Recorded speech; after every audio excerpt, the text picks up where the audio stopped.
ஏசாயா 11ஆம் அதிகாரம். ஈசா என்னும் அடிமரத்திலிருந்து ஒரு துளிர் தோன்றி அவன் வேர்களிலிருந்து ஒரு கிளை எழும்பிச் செழிக்கும். ஞானத்தையும் உணர்வையும் அருளும் ஆவியும், ஆலோசனையையும் பெலனையும் அருளும் ஆவியும், அறிவையும் கர்த்தருக்கு பயப்படுகிற பயத்தையும் அருளும் ஆவியுமாகிய கர்த்தருடைய ஆவியானவர் அவர் மேல் தங்கியிருப்பார். கர்த்தருக்கு பயப்படுதல் அவருக்கு உகந்த வாசனையாயிருக்கும். அவர் தமது கண் கண்டபடி நியாயம் தீர்க்காமலும் தமது காது கேட்டபடி தீர்ப்பு செய்யாமலும் நீதியின்படி ஏழைகளை நியாயம் விசாரித்து யதார்த்தத்தின்படி பூமியிலுள்ள சிறுமையானவர்களுக்கு தீர்ப்பு செய்து பூமியை தமது வாக்கின் கோலால் அடித்து தமது வாயின் சுவாசத்தால் துன்மார்க்கரை சங்கரிப்பார். நீதி அவருக்கு அரைக்கட்டும், சத்தியம் அவருக்கு இடைக்கச்சையுமாயிருக்கும். அப்பொழுது ஓநாய் ஆட்டுக்குட்டியோடே தங்கும், புலி வெள்ளாட்டுக்குட்டியோடே படுத்துக் கொள்ளும். கன்றுக்குட்டியும் பால சிங்கமும் காளையும் ஒருமித்திருக்கும். ஒரு சிறு பையன் அவைகளை நடத்துவான். பசுவும் கரடியும் கூடி மேயும், அவைகளின் குட்டிகள் ஒருமித்து படுத்துக் கொள்ளும். சிங்கம் மாட்டைப் போல் வைக்கோல் தின்னும். பால் குடிக்கும் குழந்தை விரியன் பாம்பு வளையின் மேல் விளையாடும். பால் மறந்த பிள்ளை கட்டுவிரியன் புற்றிலே தன் கையை வைக்கும்.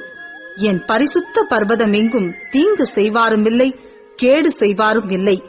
சமுத்திரம் ஜலத்தினால் நிறைந்திருக்கிறது போல் பூமி கர்த்தரை அறிகிற அறிவினால் நிறைந்திருக்கும். அக்காலத்திலே ஜனங்களுக்கு கொடியாக நிற்கும் ஈசாயின் வேருக்காக ஜாதிகள் விசாரித்து கேட்பார்கள். அவருடைய தாவரஸ்தலம் மகிமையாயிருக்கும். அக்காலத்திலே ஆண்டவர் அசீரியாவிலும் எகிப்திலும் பத்ரோசிலும் எத்தியோப்பியாவிலும் பெர்சியாவிலும் சினேயாரிலும் ஆமாத்திலும் சமுத்திர தீவுகளிலும் தம்முடைய ஜனத்தில் மீதியானவர்களை மீட்டுக்கொள்ள திரும்ப 2ஆம் விசை தமது கரத்தை நீட்டி ஜாதிகளுக்கு ஒரு கொடியை ஏற்றி இஸ்ரவேலில் துரத்துண்டவர்களைச் சேர்த்து யூதாவில் சிதறடிக்கப்பட்டவர்களை பூமியின் 4 திசைகளிலுமிருந்து கூட்டுவார். எப்பிராயிமின் பொறாமை நீங்கும், யூதாவின் சத்துருக்கள் சங்கரிக்கப்படுவார்கள். எப்பிராயிம் யூதாவின் மேல் பொறாமையாகிறான், யூதா எப்பிராயிமை துன்பப்படுத்தான்.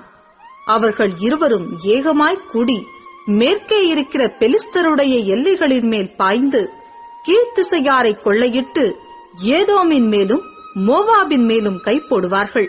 அம்மோன் புத்திரர் அவர்களுக்கு கீழ்ப்படிவார்கள். எகிப்தின் சமுத்திர முனையை கர்த்தர் முற்றிலும் அழித்து தம்முடைய காற்றின் வலுமையினால் நதியின் மேல் தமது கையை நீட்டி 7 ஆறுகளாக பிரித்து ஜனங்கள் கால் நனையாமல் கடந்து போகும்படி பண்ணுவார்.